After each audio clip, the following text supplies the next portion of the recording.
Well, Andrea, it's time for another This Week in Wabash. Wait a minute, where is Andrea?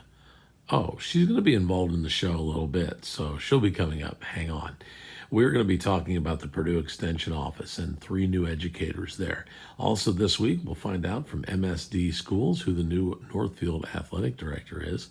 Plus, Toxaway Day is coming up tomorrow, Saturday, October 3rd. And we'll find out from Jen Rankin what's going on with that.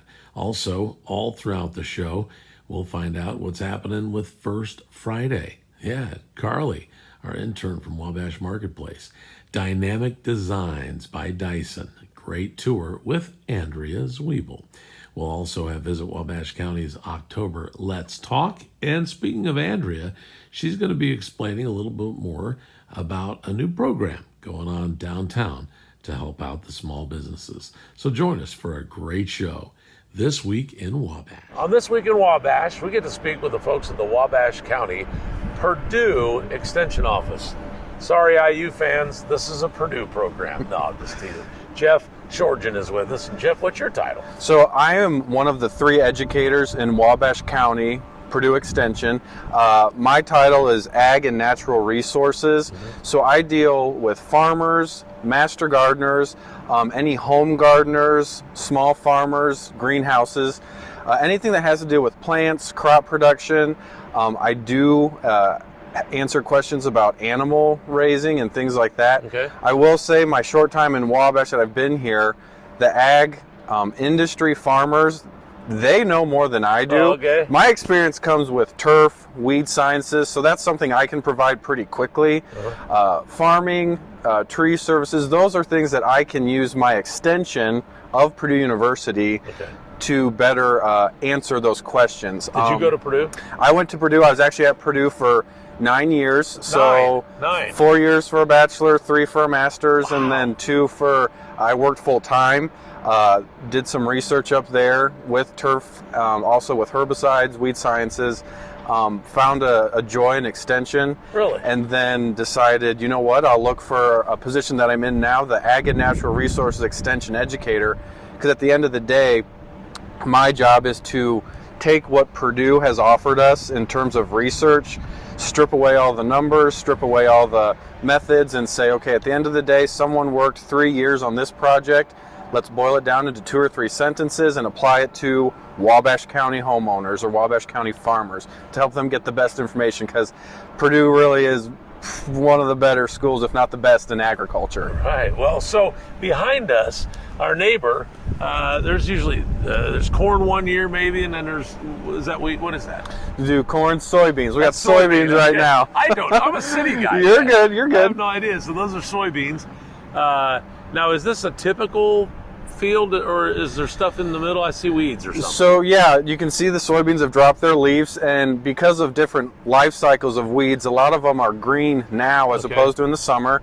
So you can see sort of a U shape of weeds going on. Looks like it could be some sort of water hemp. I've worked with people who know water hemp a lot better than I do, but then you also have some of this foxtail here at the front. I'm looking at the turf here. You got clover, dandelions, so a lot of good stuff, things that I enjoy talking about. And how to control those if you want to control them. If you don't, we can talk about other ways, because herbicides are some things that some people have an aversion to, some people don't. So making sure the homeowner gets what answer is most appropriate to how they want to handle a situation. So you're Wabash County's Kurt Campbell now. That's correct. He was a very popular gentleman. Right. Definitely big shoes to fill with Kurt. He was here for I'm not sure how many years, but he knew just about everyone. I think my 10-year goal would be to know half as many people as he did in the county. And if I can reach that, then I'll be happy. He retired about a year ago, and then I took on this position in December of last year, was making some good headway, just getting to know folks, both one-on-one, and then also in larger groups. With Then COVID hit. So we, our office and Purdue in general extension, the word of the year is pivot. We pivoted from in-person to virtual. We went from all in-person to kind of all virtual. The dust is settling, and so now we're kind of merging into this. We have the virtual option. As an educator, I prefer in person because that promotes a better dialogue. Yeah. But we do have the virtual, so we can reach more people than traditionally we would have. My job is to focus on Wabash County, but other educators may come to me with questions about turf or weeds. Well, then I might go to them for questions about swine or poultry or any tree issues or things like that. So it is a good community. We do all work well together. Yeah. It's a really good resource that a lot of people maybe sometimes don't know about. How do they find it? So Purdue Extension, we have a Wabash County Purdue Extension website. We do have a Facebook page. I can leave my email address. The best thing for me is if you email me directly, send me pictures, send me a lot of pictures and a good description. Because usually I can look at those pictures, maybe ask a few more questions. Okay. And if we can get that figured out virtually, great. Some of the more unique problems that are uncommon, those are ones that I would be more likely to go visit you one-on-one, talk about it, look at the site. So there's a lot of ways to reach me. You can call our office. We are located on the second floor of the courthouse. During this time of the year in August and September, we get a lot of bug issues. The bees are starting to come out, insects are starting to get ready for winter, so folks wanting to know what sort of bees they have, if they are, aggressive, how they take care of the nest. So I've got my resources for that if that does become an issue, we can kind of put you on the right path. Didn't know you had all that available. I know we're going to be talking to the new Angela Christopher, right? The new Angela Christopher, yeah, sure. She's going to be in there. What's her name? Jessie Houston is the new 4-H educator. Awesome. We get to talk to her coming up later on in This Week in Wabash. And also, we're going to talk a little health and human services and maybe some education there. And what's her name? Mindy Mays. So coming up in just a little bit, we'll talk with more from the Wabash County Purdue Extension office right here on This Week in Wabash. Don't go away. On This Week in Wabash, as I teased you last week, we're going to talk with Jen Rankin from Wabash County Solid Waste Management District about Toxaway Day that is happening tomorrow, October 3rd. So hopefully you've got everything all set and ready to go, but if you don't, you still have time to get it ready. Again, welcome. Thank you, Wade. Yeah. Nice to be here. Thanks. Let's go ahead and get into more detail and depth about what Toxaway Day actually is. Well, Toxaway is a day that is scheduled on a Saturday for convenience. We take the same items that we take every day. However, that nice Saturday morning is a great time for people who work during the week and might have trouble getting in. We try to have it every year. We actually try to have a fall and a spring. So if you miss the fall, you're not out of luck. We always have a spring. It is also an event that is open to all county residents. So it's not like the city's cleanup or something like that, where it's just for the city of Wabash residents. This is for the entire county. Okay. So this isn't all of the stuff that people can't bring in throughout the week, is it? Some of this stuff they can still bring in during the week? They can bring it all in during the week. Okay. This is just a helpful Saturday to do it. Absolutely. Okay. And we also have staff, extra staff, volunteers and things to help us handle larger loads that we just can't take on a regular basis. Gotcha. All right. So let's go over some of those things and let's tell them is there a list like on your website of things that they can bring in throughout the week, throughout the year? Absolutely. Okay. If you look under services, there's residential services, and there is a list there of everything we take. Now, I would hope that no one takes that as a comprehensive list. If I made a comprehensive list, it'd be a small novel on there. Yeah, so if you have something and you're unsure of it, please call the office, and the girls can help explain what we can take and what we can't. Right.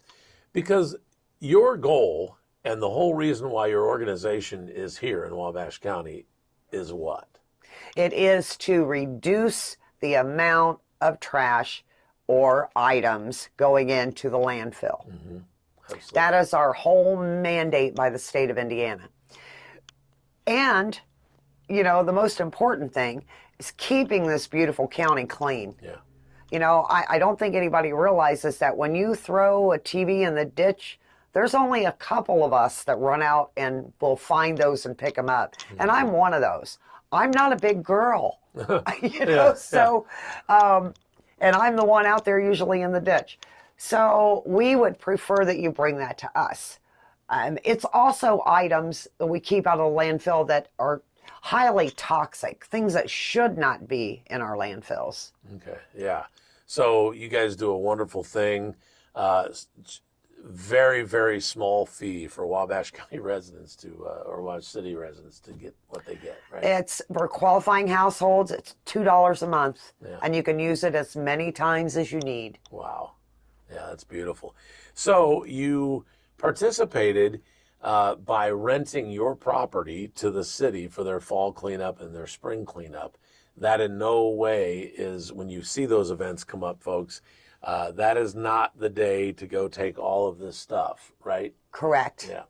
And you don't take trash ever. You take recyclables. That's exactly During right. the day. Or items that should not be in the landfill. Gotcha. And that I guess the easiest way to remember, for people to remember, is that we never take furniture, mattresses, textiles, or yard waste, or regular garbage. Okay. Yeah. We just don't take those items. That's not what we're mandated to do. It's not what we're set up to do. Yeah.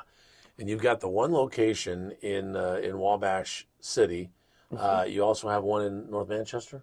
No, we just have the one. Okay, just the one. For bringing your toxic items in. Now, we have a drop site in Manchester where you can drop off your clean recyclables. That's what I was talking about. Yeah, the you do have basics. Yeah, okay. Yeah, you Paper, plastic, Yeah, cardboard, yeah, aluminum, steel. Yes, And those where types is that of things. location? That is on Thorn Street at the hardware. Oh, good. Okay, at the hardware store. So, again, your daily, cardboard, clean cardboard, not pizza boxes that have smeared up grease and pepperonis. Right. Yeah. Right. You That need the makes clean it a little difficult. Yeah. And it's really interesting. If you ever have any questions, call them, call Jen or anybody on the staff and find out more details about it, because there's a lot of misconceptions, I have a feeling, and I'm sure you get these, about what you do and why you do it. And we've talked about it, why you do it. People just need to understand and be patient with what your service does. Well, absolutely. And, basic recycling hasn't changed since the 1960s. Yeah. It has always required clean recyclables. That means rinse the spaghetti sauce out of the jar, because if you throw it in the bin and that spaghetti sauce gets all over everything, it has to be landfilled, Right. which is exactly the opposite of what we're trying to do. Amen. Yeah. You also have to be understanding to the fact that the industry is like any other industry. It's constantly evolving. And in its evolution, it's trying to make things easier and simpler and actually more profitable for the actual recyclers. Recycling is like any other business.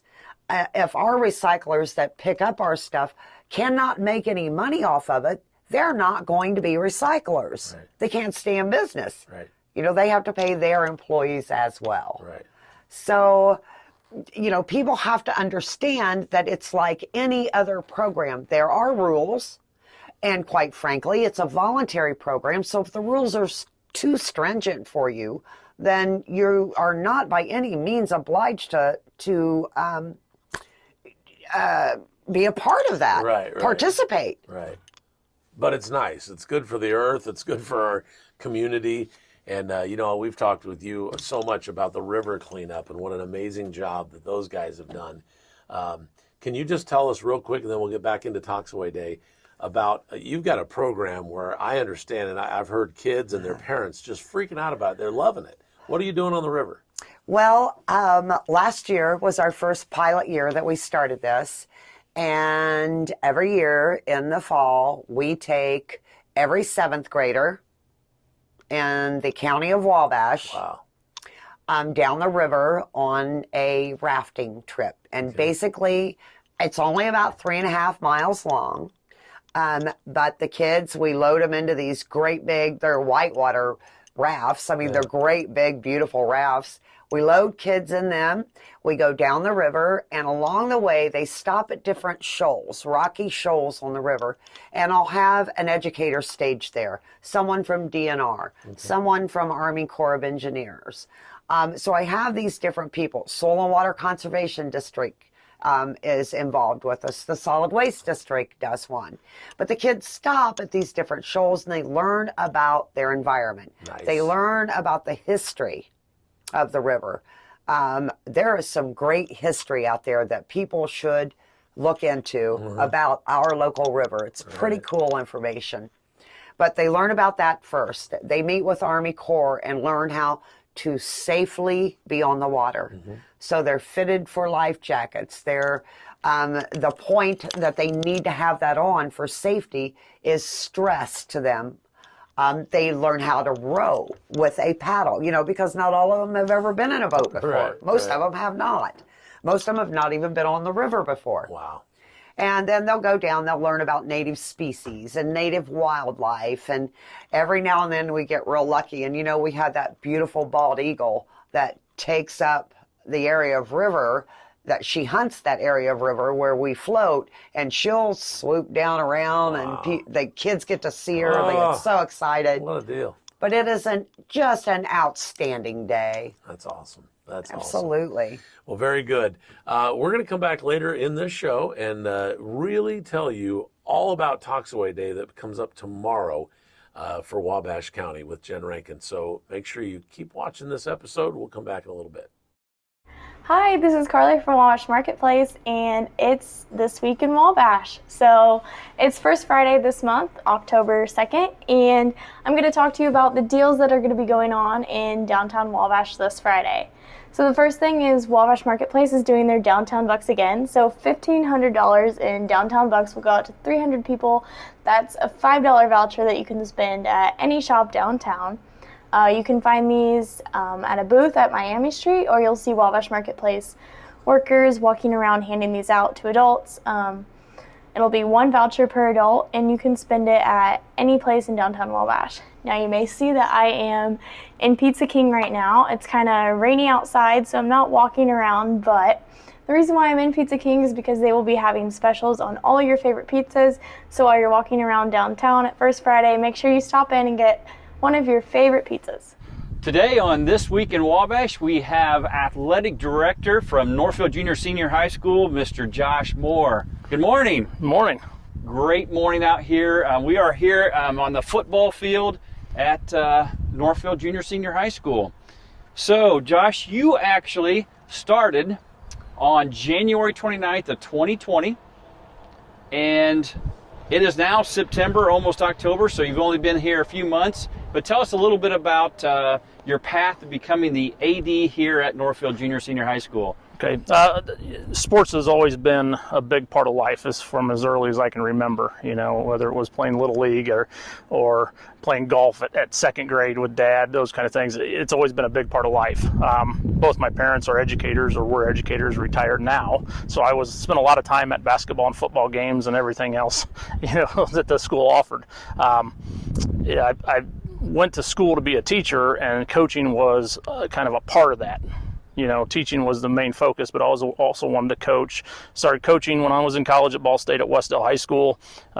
Graduated from Ball State, moved home to South Whitley, started coaching at Whitco for my former coach.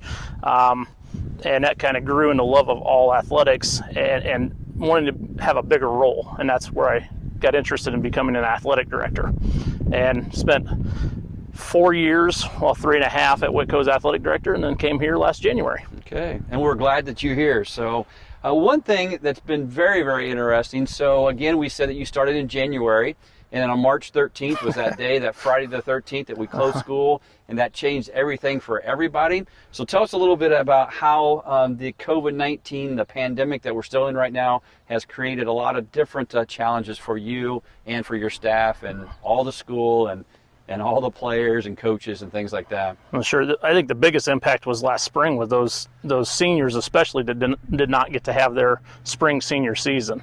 We tried to recognize them the best we could for that, especially through social media, especially since we couldn't get together for any kind of banquets or things like that.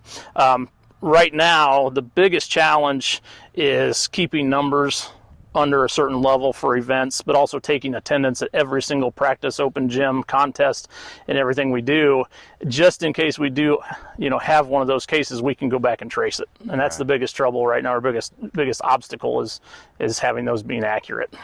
And as a school and as an administration and everyone in the county, all of us, we appreciate all the time that you spend to do that in case that we have a situation. And luckily we haven't, and knock on wood, that continues, but we never know. We could get a text message right now or an email or a phone call saying that there's a situation. Could happen anytime. Anytime. So, and one thing that I've noticed when I was a principal and now as a superintendent, I see athletic directors all over the place. They're, during contest, they're running around making sure everything is prepared. There's a lot to do. I've never been an AD, so I don't know all those situations, but I do know, working with ADs in the past, that there are a lot of things behind the scenes that you do. And so tell us some of those things that really the general public would not necessarily know, what you would be doing to make sure that everything runs smoothly and everything is going fine for an athletic event. Sure. For an event, for a contest, it really starts a year or two or more ahead of time in scheduling that opponent and contracting with them, and then finding officials for those games well ahead of time, because they fill up real fast. When it comes to running the event that day, it takes a lot of people, and good people in the right spots, which we have a lot of people that are willing to help out and volunteer, and it's very much appreciated. The custodian set up the gym for basketball and volleyball, and that's invaluable to me in terms of preparation for a contest. Deb Korn in the athletic department does a fantastic job of scheduling, bus drivers and buses, and getting event workers like ticket takers and scoreboard operators. But you have to have those people in place before that contest can ever get going. You fill up concession stand, you find workers for that, you get cash boxes around for every ticket taker or concession stand. There's making sure playing surfaces are prepped and safe for the athletes. And right now, today's day and age, you have to worry about a number of people coming in, so we have to keep an accurate count to stay under our count number. But there's a lot of things that go into getting an event ready, way ahead of time that most people don't see, like you said. Mowing, just having field surfaces mowed off at the right height, lined and all those things. It takes a lot of people, and we have a lot of great people here to help out with that. Yeah, and I noticed too, we're here at the football field. If we would travel and go other places, we have a great facility inside too, the basketball court, volleyball. We have to make sure, and also wrestling, we use that for all those different sports. Can you tell us a little bit about that? And maybe that's not a question I asked you earlier, but can you tell us a little bit about that gym floor and maybe how that's different than some other gym floors that are around? It's a beautiful gym floor. I don't know what year that was put in, but they did a nice job of the royal blue stain border around the outside and the Norse in the middle. It's a beautiful facility, beautiful floor that was done. And you use that for a lot of things. PE classes all day long, so it has to be taken care of the right way. But then we have all those contests, whether it's basketball, volleyball, wrestling, and anything else that we might do in the gym for practices. We take care of those things. We take care of the bleachers for people to sit on and be spectators at our events. All right. And finally, I just want to ask you a question about, it's unbelievable that we're getting close to the end of the fall sports already, but tell us a little bit about some of those successes that have already occurred for our student athletes at Northfield Junior Senior High School. Oh, sure. The girls golf has finished up. They played and qualified for regional last Saturday up at Noblehawk, and I went up and watched them, and they did a great job playing a very tough course with some very tough competition. On the year, they finished 8-5. Like I said, we're regional qualifiers. Cross country team has consistently dropped their times all year long, and they're going into the TRC meet on Saturday at Tippecanoe Valley, as well as the middle school, the RRC. And the girls cross country team was a Wabash Invite champions this year. And our junior high cross country teams have won several invites this year and dual meets. Football is 3-3 at the moment, and they have a lot of season left, getting better every day. Volleyball is 17-1 and currently ranked third in 1A. So they're doing a fantastic job headed into sectional. And this year's sectional, I believe, is at Pioneer. Is that correct? Correct. So it's going to be one of those very challenging, going to be a very tough sectional. We are 1A right now, 2A.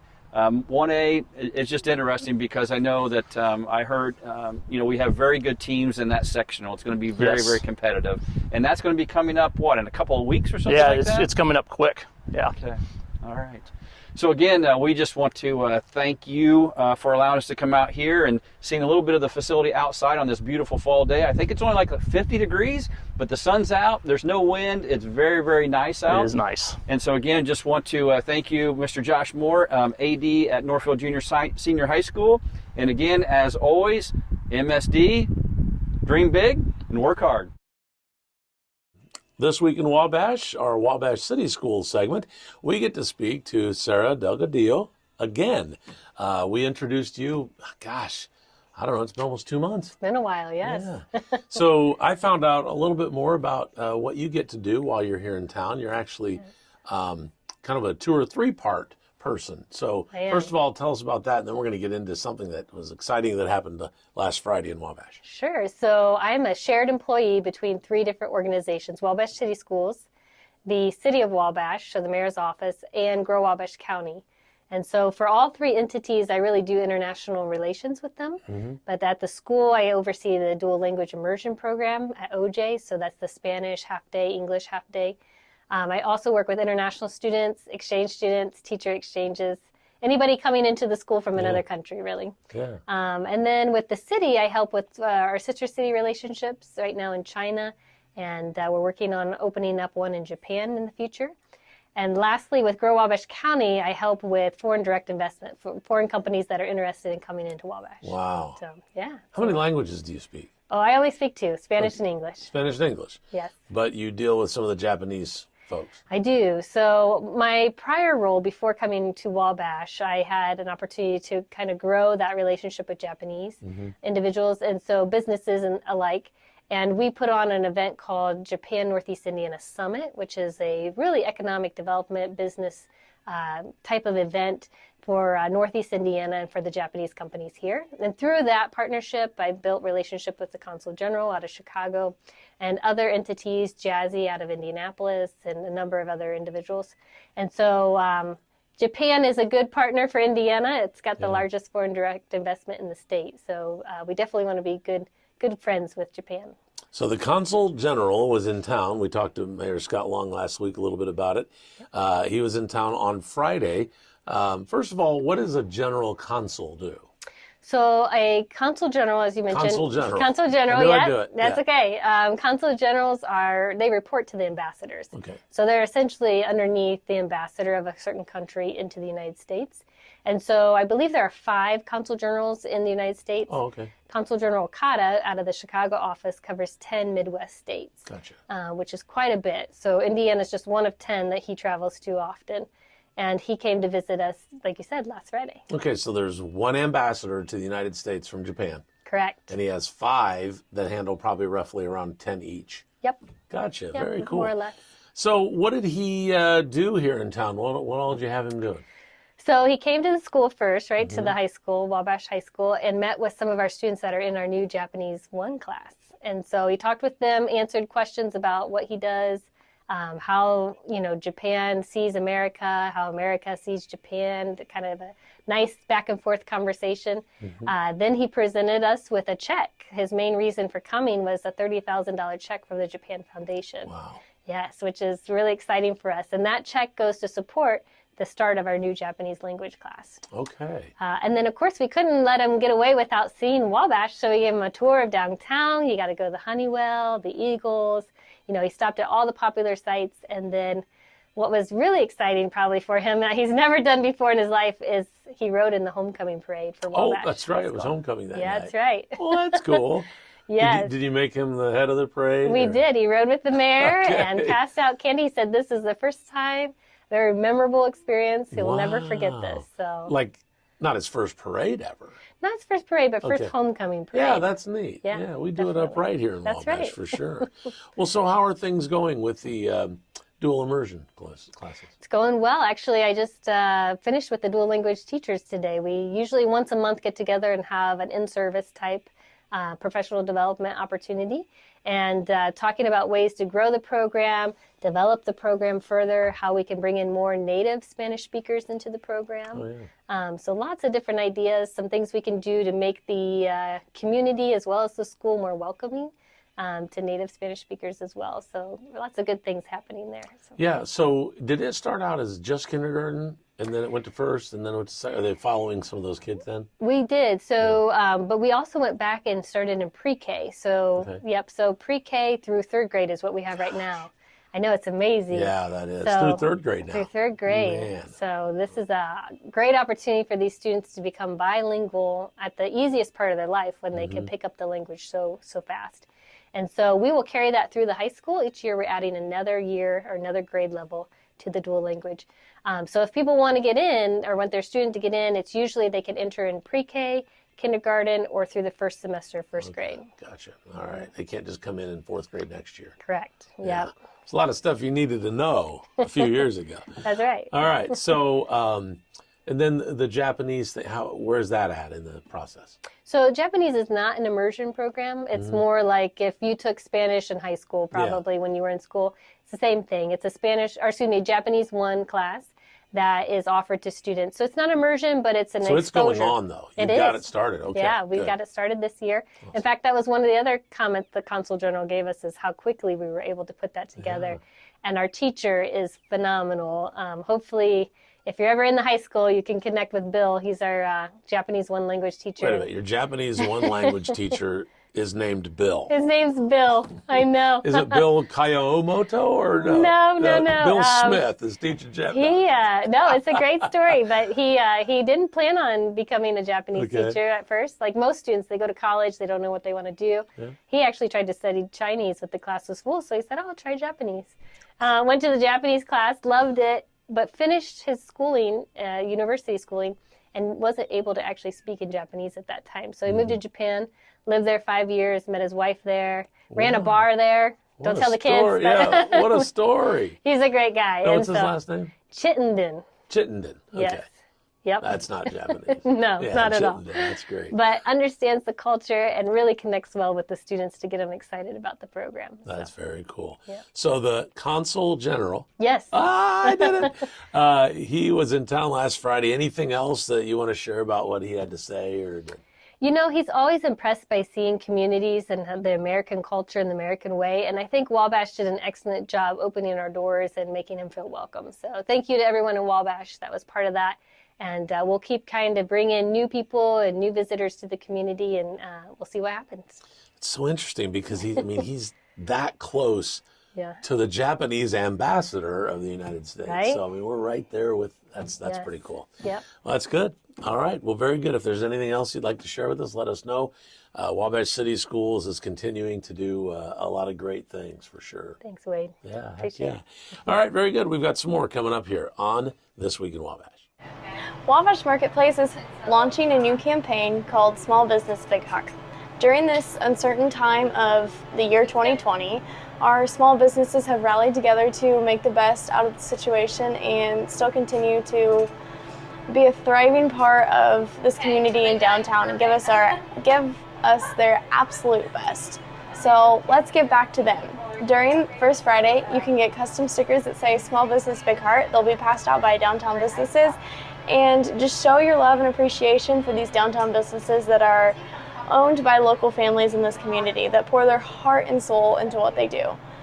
So as well as that, there will be fun photo props on Miami Street that you can take a picture in. It's like a little Instagram frame, and it says Small Business Big Heart on it. Make sure you take a picture and that, post on social media, and show your love for the businesses here in downtown Wabash. And as you can see, I am at Downtown Nutrition. They will be having their signature teas and shakes here at First Friday, so hop on in here and get some of that yumminess. Welcome back to This Week in Wabash, and we have with us, again, some folks from the Wabash County Purdue Extension. Jeff and I talked about these girls, and they're going to speak with us about a couple of things that they specialize in Wabash County. Mindy Mays is with us, there on the right, and also Jesse Houston there on the left. So Mindy, let's talk about you and you being Health and Human Services? Sciences. Health and Human Sciences. It's okay. We get that all the time. Okay, so it is Health and Human Sciences. So what does that mean? Health and Human Sciences means quite a bit. I love my job because it's multifaceted. I do programs in foods and nutrition, health and wellness, resource management, early childhood education, community development. You name it, I probably have a program in it. Unless it's ag or unless it's youth related, then I'll send it to the other two people in the office. Gotcha. You do have quite a bit of things going on just in that office, as Jeff was telling us earlier. He deals with the agriculture and natural resources, and he likes the ground. And he was out there and he literally just showed us all the weeds and all the, I guess that was soy that was out there. So pretty cool stuff. But you're going to talk to us a little bit about what you can help the community with if they have questions maybe about their health. Yes. Or that kind of stuff. So my degree is in public health, and every HHS educator has a specialty area. So mine's is health and wellness. However, that doesn't mean I just do health and wellness programs, but it is my specialty. We have all types of programs that we've offered here in the Wabash community. We just did an email-based program called Get Walking. Everybody loves a program where you don't have to leave home. So with Get Walking, over a number of weeks, you get an email that encourages you to walk. It's a totally email-based walking program. We have programs such as Be Heart Smart. I'm hoping to do one of those in February, where it just teaches you information you need to know to be heart smart and to make sure you have a healthy heart. We have programming that we go into the schools to do, as well as some of the summer programs. It's called Captain Cash, and it teaches our kids about earning, spending, borrowing, and saving. For our adults, we have a program called Where Does Your Money Go? That helps people think about creating a spending savings plan. And I tell people that's really just a fancy word for budget. We also have a lot of programs for our early childhood educators. One that we've done a lot with is I Am Moving, I Am Learning, as well as our block parties. I Am Moving, I Am Learning encourages early childhood educators as well as parents with small kids to get their kids up and moving while they learn. We know that kids aren't like us. They can't sit still for a long time. But if they move and learn at the same time, they learn more. As well as our block party. It's one of my favorite programs where kids use block play to learn as well. It's so amazing to listen to all this, because I personally had no idea that you offered all of this. I mean, how in the world does the community know what your office is giving us that, to do here? When I started with Extension, one of the things that people used to say is Extension is Indiana's best kept secret. And we do stuff like this because we don't want it to be a best kept secret. We do programming for community organizations. I do quite a bit with the Senior Center. I've gone into the schools. I've done some programming with the YMCA. I've gone over to the alternative school to do programming. So there are some groups and community organizations, more of the service organizations, who know a lot of the programming that I do, but I am available to all of the community. So if you are interested, please reach out. For example, some people don't know, if you need to get ServSafe certified, we can't currently offer the classes due to COVID. However, if you need to take that exam, you can come to our office and take that exam. That way you don't have to drive to Indianapolis or Fort Wayne or outside of Wabash County. You can get that certification right here in Wabash. Now you said ServSafe. What yes, is that? ServSafe. It is the classes that managers and people who work in food services take. Restaurants. Yep, the restaurant classes. So we offer those. Right now we're not offering the class, but we will offer the exam.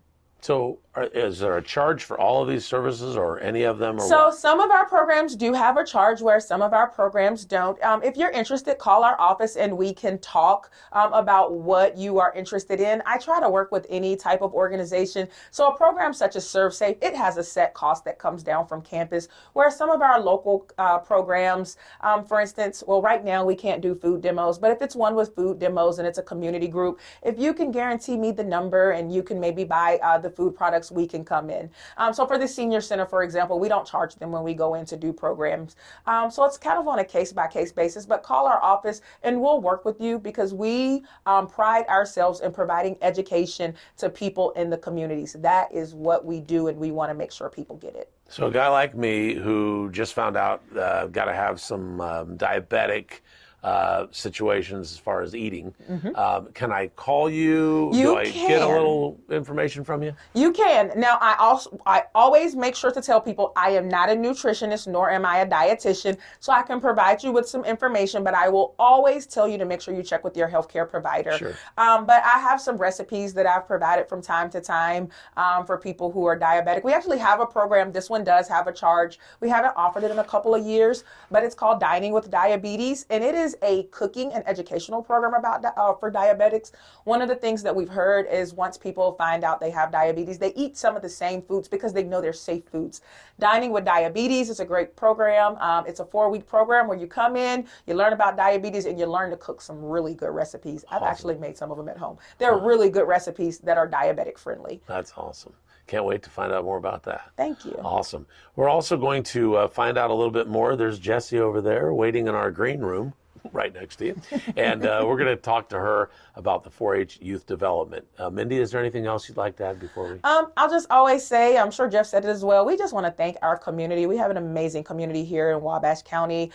You guys got on board really quickly when COVID happened. We had to take programming from in-person to online, and we were able to do that. So I just want to thank our amazing community and continue to reach out to our office. If you need a service, we will try to provide it. We'll talk 4-H coming up again in just a little bit right here on This Week in Wabash. Hi, I'm Andrea with Wabash Marketplace. 2020 has been a doozy of the year.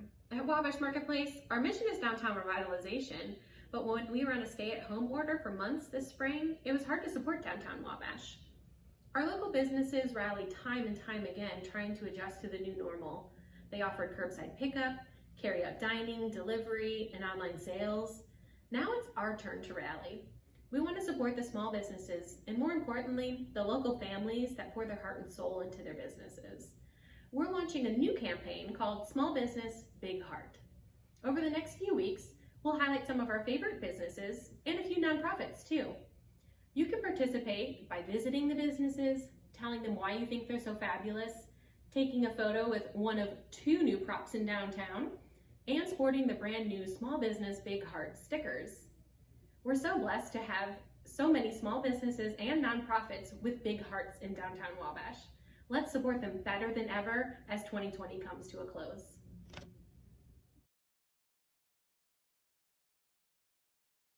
Welcome back to the segment about Toxaway Day with Jen Rankin from Wabash County Solid Waste Management District. All right, let's dive in. I want you to give me every piece of information you possibly can about Toxaway Day. Okay, so as Wade said, it's tomorrow, October the 3rd. Starts at 7 a.m. and runs through 1 p.m. It runs really smoothly, so don't worry about long lines. We've got plenty of volunteers and district employees that know how to do this. They're getting to be old hats at it, and they'll run you right through. We will be accepting, and I want to stress this. I want you to pay strict attention to what we will be accepting. There are a lot of misconceptions that we will take trash. We will not take trash. So furniture, mattresses, textiles, yard waste, regular garbage. We do not accept that. You don't do it at all during the day, anytime. No. Right. Those items have to go to a landfill, and our mandate is to keep things out of the landfill. Yeah. And particularly things that don't belong there in the first place. Right. So the items that we will be taking are electronics, and that includes televisions, appliances, Freon and non, large appliances, small appliances, so any and all. We'll also be taking tires, anything from a wheelbarrow wheel to tractor tires. We accept any and all home chemicals. Cleaning out the underneath the sink, all that can come to me. I don't know how, but it seems like even me in my position, I end up with so many bottles under the sink. Yeah. I'll never use them. Right. But this is the best time to dispose of those. Also, paints. So oil-based paints, latex paints, stains, varnishes, any of that can come in. Batteries, any kind of battery. Lead acid batteries, gel acid batteries, household batteries, lithiums, anything you have, we'll take. Okay. Then also any and all mercury devices. So I know that every now and then an old barn will be cleaned out and they'll find a little vial of mercury in it. Okay. We'll take that. Mercury switches, like thermostats and things like that. Fluorescent tubes. Any mercury containing item, we will take those as well. We also will take like propane tanks, acetylene tanks, so anything like that. and expired medications. We will accept those on that day. And I shouldn't say on that day. We accept these items every day through the week. Right. And we'll go into that in a minute. The last thing I want to talk about are sharps, used needles. We do accept them. I believe at this point we're the only program in our county that will accept used needles. The only thing that we ask is that they are in a rigid plastic container with a sealed lid. Okay. Sealed lid, I mean, just make certain that that lid won't come off. But to go back and kind of reiterate, we take all of this stuff through the week, Monday through Friday, 8:30 to 4:30. The purpose behind having it on a Saturday twice a year, we have a fall cleanup and a spring cleanup, and that purpose is the convenience of having it on a Saturday for those who have trouble making it into the district during the week, during business hours. Gotcha. So this isn't necessarily a special day of receiving. You do this Monday through Friday, but it's special because it's a Saturday, and that might be so much easier for people. Well, absolutely. And another thing with it being on that Saturday, I get lots of volunteers. Yeah, you have a little more help. And all my staff is there. And so we have a lot of people that can help move larger quantities. Right. Now, I would ask anyone that would have, I mean, if you want to bring in a dump truck load of tires, just call me the week ahead and let me prep for that. Yeah. Just heads me up. Yeah, that's great. So Talks Away Day is October 3rd. Times again? From 7 a.m. to 1 p.m. And I know I've talked to you several times after these. You're pretty tired. It's a lot of work. Yeah. Anybody that wants to see me at my worst, mud from head to toe, just filthy, exhausted, and tired, come on by. It'll be a funny picture. And all of this costs the taxpayers how much? $2 a month. That's it.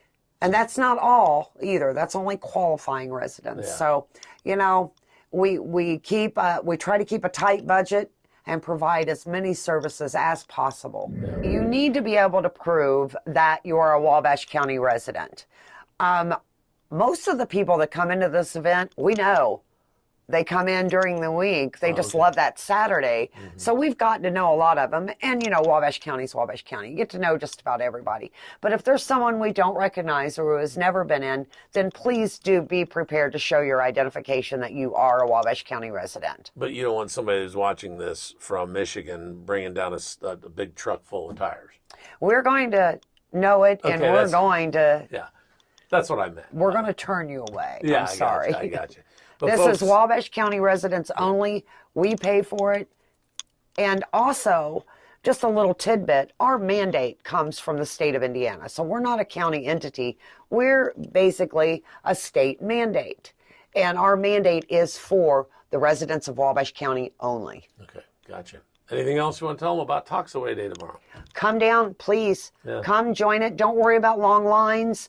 We've got a lot of staff and people that are old hats at this. They'll get you right through.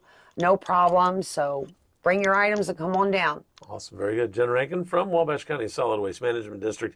You can get more information on the website. What is it? It is www.slashthetrash.com. That's awesome. All right. Very good. Thanks for joining us for this segment on This Week in Wabash. We have more coming up.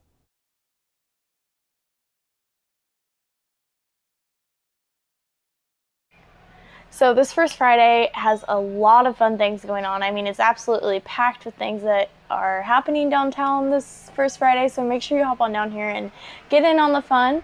One of the things that's happening is the Dr. James Ford Historic Home is having its 19th annual Autumn Festival, so you can see demonstrations like corn shelling and churning of butter. There will be free popcorn. This event is outside on the lawn, and kids can also take a take-home craft. And if you might notice the scenery around me, hence the elephants in the back, I am at Modoc's. Stop on in here on First Friday and get a hot or cold drink. You can get a apple cider slushie or a fall-themed treat. It's fall anything and everything around here, so make sure you hop on in. And if you catch a Downtown Bucks voucher, you can spend that on your drink here at Modocs, just make sure you use that voucher because it's only good to use here at First Friday. Hi, I'm Andrea from Wabash Marketplace. It is a beautiful day to be filming outside. Sarcasm, it's a little misty out right now, but we wanted to show you, if you haven't been out here before, we're at Dynamic Designs by Dyson. It's just a quick little trip in from town, about 5 minutes out off of Dora Road, and they have a huge print shop here, and we're just working on a project for us, and we thought we'd come out, show you the project that we're doing, and then show you their space. So we're excited to give you a tour. So we're inside at Dynamic Designs by Dyson, and I'm here with Beverly, one of the owners of Dynamic Designs here, and we asked them to create these photo frames for us for our new Small Business Big Heart campaign in downtown. Have you ever been asked to create something like this before? No, this was a first. Well, you do all sort of types of printing here at the shop. We're excited to see behind the scenes at a couple of those locations and learn a little bit more. But I know there's a lot more employees than just you here. How many people work? Normally there's 4 besides me. Awesome. Well, if you haven't been to Dynamic Designs by Dyson, then come check them out for all of your printing needs. So we're in the print shop at Dynamic Designs by Dyson. And I haven't been here before, and I definitely have never seen a printer that big before. Is this a normal commercial grade printer? Yeah, Tell me it more. is. We can print 60-inch material, Okay. and we can make most any colors come true. We can't print white because we don't have white ink. But as you can see, we use a white background material. And it's new to us. We got it in February, right before everything kind of crashed. We bought all the stuff you see in this office. And so we're still learning it, but it's been pretty handy. So it's like a 10-foot Epson printer. It's pretty awesome. You said it'd be even more amazing to watch it run, which we just don't have a job queued up right now. But in this room are the other pieces to help that print job come to life then. So what? Right, after we print it, we take it out of there and feed it in here to the laminator. And so why do you need to laminate it? Laminating will make your inks hold up better. It puts a little bit of UV protection in it. Okay. It also makes it easier on our end to handle the material because it gives it a little more stability. Gotcha. After it goes through the laminator, we bring it over here to the cutter and make sure you put it in right or you'll have everything cut out backward. But we run it through the cutter, and then we have a lot of weeding to do, pulling out everything that you don't want in your image. So it'll be like a giant decal or giant sticker, and any part that you don't want on that sticker, you have to pull out. What do you call that? Off. We call it weeding. Weeding? Yes, and it truly is. Nobody if you likes have weeding. little, fine detail, you can spend a lot of time on it. And you said that this is like intuitive. It knows what has been printed on this printer. The printer prints registration, like barcodes, and the cutter reads it. And so that it just knows how to cut the image. Yes, it's pretty fun to sit there and watch that. It spits the piece back and forth, and then all of a sudden the blade starts going around everything, and it's pretty interesting. And so you had been, Goose Graphics was the previous owner, and then your family purchased and rebranded as Dynamic Designs by Dyson. In August of 2017. We bought it from Marty and Lisa. Yeah. Awesome. And were you like, I think I just need to own a print shop? No, I was like, I think I don't know anything about printing. But I'm willing to learn. And with Dustin staying and helping us, it's went pretty good. And Dustin had worked at Goose Graphics and had For some of that years. transitional knowledge for you. And now the other employees that you have are your children, right? Yes, three of our children work here. So you get to have a family affair. But I feel like that's the true essence of small business. A lot of the small businesses you go to are like, I never thought I'd own a pizza shop, but it came up and we seemed like it's something that we wanted to tackle. So what are some of the projects? We obviously showed you our photo frames for Wabash Marketplace. That we looked really good in. We looked excellent. Sure. But you also did our farmers market information outdoor banner, and we had it stitched and grommeted. We take all that stuff to Mosier's. They hem it, grommet it. If somebody doesn't want them hemmed, we grommet them here. Gotcha. And so you can do that type of outdoor canvasy material. Yep, all the banners that are hanging up downtown, all the hometown heroes, and all of the Honeywell art, the kids' art. We did some for North Manchester too. Banners are a big thing. Double-sided. You can do it all. You can design it, you can print it, you can not stitch it, but you can grommet it. I don't choose to stitch it, no. We just take it over there. We add his price on. I don't mark it up any. And he takes good care of us over there too. So we do all that. We do vehicle graphics. As you can see on the side of my vehicle, it's got that on it. It's been interesting because I've been in Fort Wayne and driving down the road and had a phone call in here at the office of somebody that was looking for something. And I saw your saw me delivery on car. the road, saw me on the road and called in here before I ever got back here. Somebody stopped me at Walmart, and you do get business from it, and that is very helpful to see. If I didn't, I'd be like, why do I have to have this plastered on my vehicle? But, Well, so when you deliver it, that people like Wabash Marketplace know that they're that's who there it is. to deliver our finished products. But Exactly. you have another product line that I'm really interested to see, and that is your T-shirt printing. So Well, we can let's go go out check there. out that shop too. All right. We lost Beverly to a client, but that's good news because they're super busy here at Dynamic Designs by Dyson. But we still wanted to show you the T-shirt shop. So this is their large-scale industrial T-shirt printer, and it's mostly computerized here. And if it was running right now, they'd go around and they'd each get printed at one of these stations. This person would load a new T-shirt on.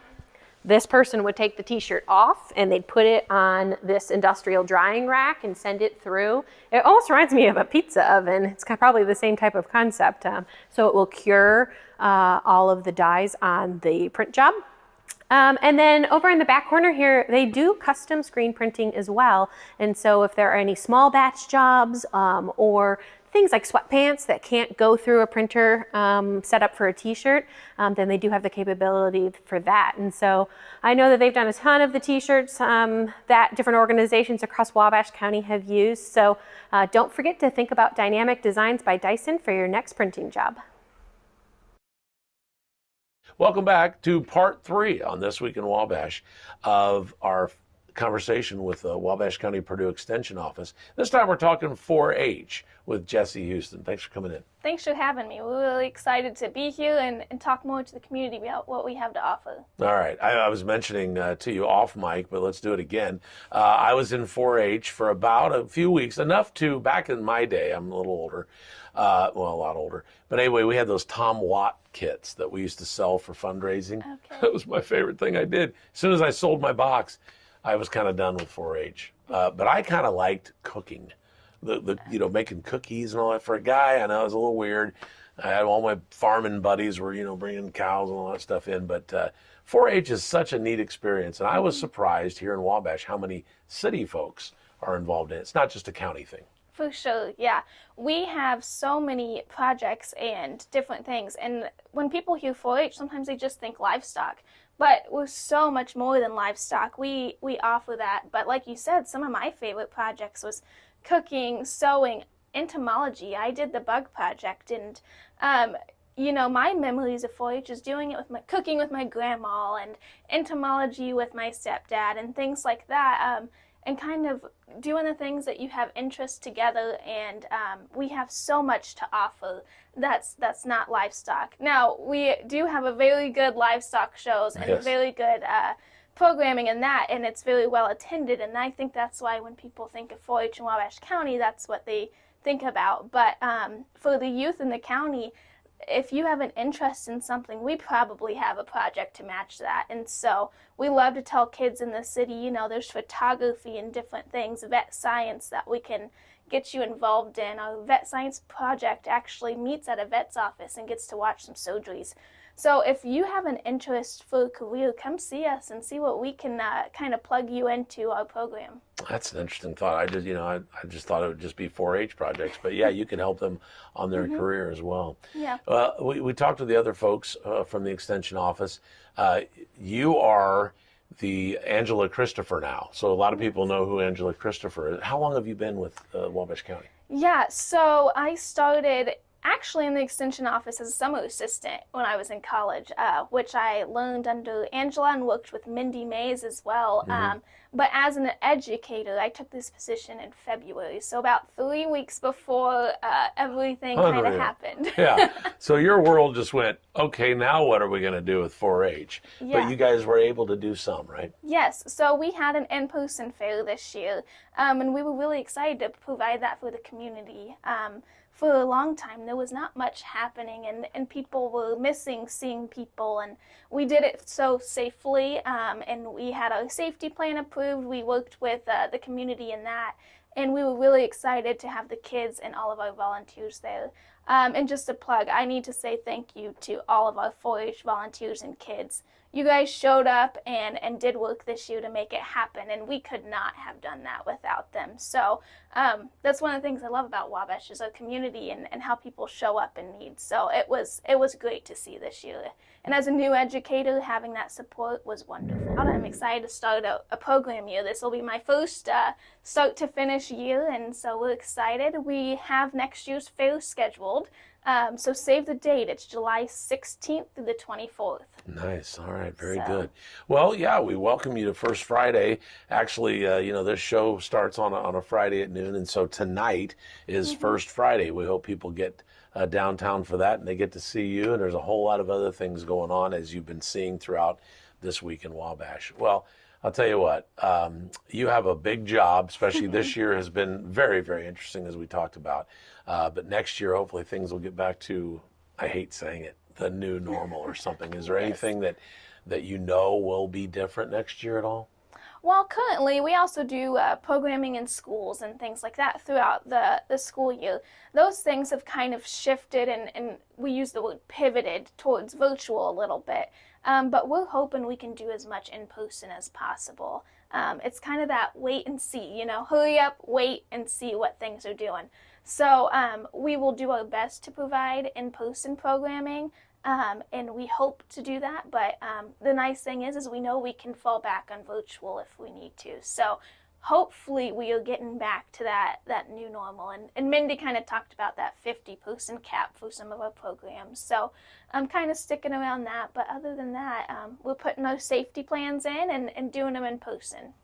Appreciate you stopping by. Is there anything else you'd like? You get the last word. I get the last word. Well, I just appreciate being here. Like Mindy said, we want you guys to know who we are and what we do. Please come see us tonight. All 3 of us will be there. We'd love to talk to you guys. And please enroll in 4-H. We're really excited this year, and I'm excited to start a new program year. So come see us, come enroll. October 1st through January 15th. I'm going to let you stress one more time from everybody that's been on the show and your entire office how much you appreciate what this community is for you. Yes, it is wonderful. I grew up in Wabash County, and I knew my community was there for me, but when I came back from college is when that really hit me, and so did this job. You guys are wonderful. I love this community and wouldn't want to be anywhere else. So we are overwhelmed by the support of the community, and we love serving the community. Awesome. So we're excited to be here. Thank you to all of you. Appreciate it. Thank you. All right, very good. We have more coming up on This Week in Wabash. Another big thing happening here at First Friday in downtown Wabash is Lighthouse Mission is having their groundbreaking ceremony at 5 p.m. for their new establishment. And I'm out here in front of Charlie Creek Inn because they will have a full dinner menu out in the courtyard as well as live music. The Green Hat Lounge will be open, and the wine and cheese shop will have wine slushies, and the candy shop will be open too. Join us tonight for First Friday in downtown Wabash, and join us every Friday at noon on 1059thebash.com and all of our Facebook pages. Have a great week.